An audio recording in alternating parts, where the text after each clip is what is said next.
Vamos dar continuidade aqui à nossa aula, onde iremos agora trabalhar um pouco com o Matplotlib, tá? O que é o Matplotlib? É a biblioteca de plotagem de gráficos 2D no Python, que produz figuras de altíssima qualidade, né? Uma grande quantidade de formatos e, inclusive, essas imagens, ou, aliás, essas imagens, elas têm uma qualidade de muito boa, tá? Então, vamos lá. Vamos começar aqui plotando o dado, né? Criação de gráficos básicos, né? Vamos plotar aqui dados em um gráfico de linhas, tá? Então, eu vou até copiar esses dados aqui e vou usar aqui novamente no Google Colab, tá? Então, eu vou criar aqui esse código, vou usar esse código, tá? O que é que eu estou fazendo esse código? Eu estou importando matplotlib.pyplot com PLT, né? Então, isso aqui é um alias para eu poder usar, ó, plt.plot. Plot é uma função do matplotlib. Xlabel é a função para eu definir o eixo X. Aqui para definir o eixo Y. Aqui o título para colocar a legenda e aqui para mostrar o gráfico, tá? Então, no eixo X eu vou ter esses valores aqui, 0, 1, 2, 3, 4. No eixo Y, 0, 1, 4, 9, 16. Vamos rodar, se dá certo. Se der algum erro aqui, provavelmente é só porque o matplotlib não vai estar instalado. Aí a gente instala e coloca o gráfico para ser exibido, tá? Tá, ó, tá. Ele exibiu já o gráfico, né? Já nos apresentou aqui o nosso primeiro resultado, certo? A gente tem aqui o gráfico de linha desses dados, do x e do y, certo? Outras formas de apresentação, eu posso salvar isso aqui, ó, salvar a imagem, né? Mas eu posso apresentar, eu posso trabalhar com outros tipos de gráfico, né? Então, agora vamos apresentar um gráfico de dispersão. Para, ao invés de trabalhar com linha, plot, eu vou trabalhar com scatter, que é um gráfico de dispersão. Como é que é esse gráfico? Vamos ver como é que ele se comporta. Eu vou copiar e colar esse código aqui, ó. Mesmo esquema de sempre. Colo aqui. Vamos plotar. Aí o gráfico, ao invés de ser de linha, ele vai ser de um gráfico de pontos, que é o eixo X, aqui é o eixo Y, que é o título, e aqui é a legenda, certo? Vocês estão vendo que é bem simples. Aqui eu defini a cor red, mas eu posso definir outras cores também, tá? Que cores eu posso definir? Vocês podem ler na própria manual da linguagem, aliás, da biblioteca. É, não mostrei, acabei não mostrando para vocês, né? Deixa eu mostrar aqui para vocês, ó, compartilhando aqui. Eu colei ele aqui no Google Colab, tá? Tá aqui os valores de x, os valores de y. Ao invés de eu colocar plt.plot, agora eu tenho plt.scatter, certo?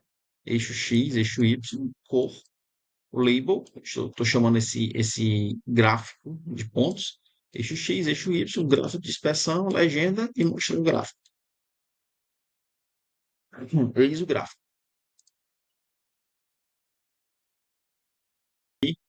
Fizemos gráfico de linhas, gráfico de dispersão, agora vamos aprender a fazer um gráfico, tipo, um subgráfico dentro de um gráfico, né? Para criar uma figura, a gente simplesmente bota assim, plt.figure, figsize 86, né? Mas vamos ver aqui, ó.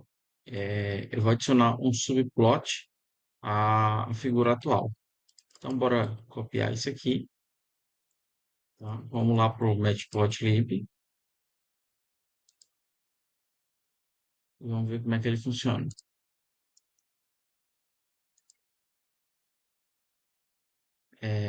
Voltando aqui para pegar os outros dados, já vou copiar e colar aqui para vocês verem como é que fica. Então, ó, o que foi que eu fiz aqui? Eu pedi para ele plotar a primeira imagem que a gente fez, certo? Que era o quê? Foram dois gráficos que nós fizemos, né? O primeiro gráfico, eu quero que eu chamei ele de plot, né? Na verdade, eu estou fazendo o seguinte, eu quero plotar um gráfico de linha, plot, e um gráfico de dispersão, scatter. Aí o que é que eu faço aqui, ó? plt.figure, né? Para poder criar uma nova figura.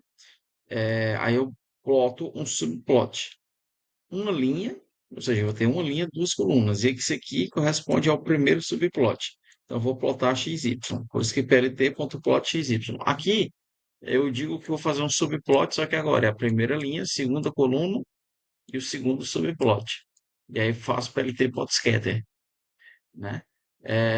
E aí uso essa função para a gente juntar tudo, né? Ficar uma linha só. E aí peço para ele plotar o gráfico, plt.show. Aí fica esses dois gráficos juntos aí, ok? Bom, continuando aqui, nós temos agora a possibilidade de plotar o histograma. Então aqui eu tenho os dados, 2, 3, 4, 4, 5. E vamos plotar o histograma, ou seja, um gráfico de frequência. Vamos ver como é que funciona aqui. Aí a gente explica cada uma das linhas, tá? Então, venho aqui novamente, colar. Então, eu tenho o meu dado. Aí eu vou plotar aqui, ó, em 5 caixinhas, com a cor preta. Em X eu vou colocar valores, o Y a quantidade de vezes a frequência, né? O título e vou pedir para mostrar o gráfico. Olha só como é que fica esse histograma, né? Você tem todos os valores possíveis, né? Os valores vão variar de 1 a 5, que realmente é o que varia de 1 a 5. O que mais tem aqui é 3. Então, a caixinha que aparece com mais intensidade é a 3, né? Então, aqui é um histograma desses dados aqui, tá certo? Eu coloquei para ele aparecer em 5 caixinhas, mas eu podia colocar aqui 10. Vamos ver o que é que acontece. Se eu fizer isso, ó, tá? Ele vai pegar esses mesmos 5 valores, só que é como se ele conseguisse dividir esses 5 valores em 10 pedacinhos, né? Ou seja, começa a aparecer 0,5, 1,5, 2,5, 3,5, 4, 4,5, 5, ou seja, aparece 10 valores, tá certo? É só para a gente poder visualizar melhor. Se eu diminuir, o que é que acontece? Se eu colocar aqui 3, vamos ver o que acontece aqui. Ó, não dá nem para fazer a leitura do gráfico, né? Então, a partir de 5, que estão nos 5 valores aqui, a gente consegue fazer o histograma. Ok, pessoal? Eu posso fazer um gráfico de caixa, certo? Vamos ver o que é isso aqui. Eu vou pegar esses mesmos dados e vou botar aqui um box plot. Já ouviram falar em box plot? Box plot a gente consegue visualizar, a gente vai conseguir visualizar o quanto é que ele vai de 1 a 5, ele vai mais para onde? Ele vai mais para o 5, vai mais para o 1? Vocês vão ver, ó.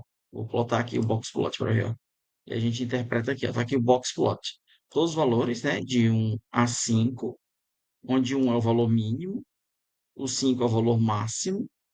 E aqui ele se concentra, a maioria dos valores, né? Então esse é um gráfico box plot.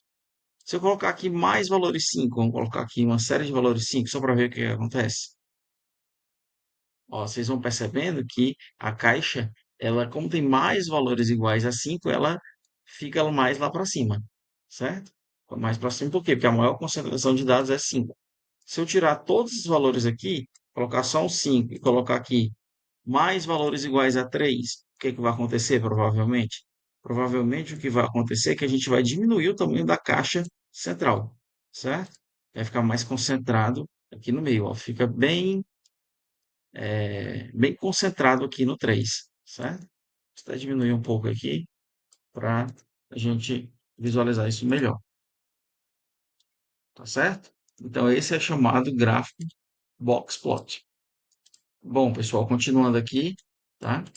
Nós podemos fazer um gráfico de barra. Então, tem a categoria A, B, C, D e tem os valores 3, 7, 5 e 2. Vamos plotar esse gráfico aqui de barras para ver como é que ele funciona. Então, a gente faz da seguinte forma: categorias, valores, plot bar, categoria, né? O valor e as cores, azul, verde, vermelho, roxo.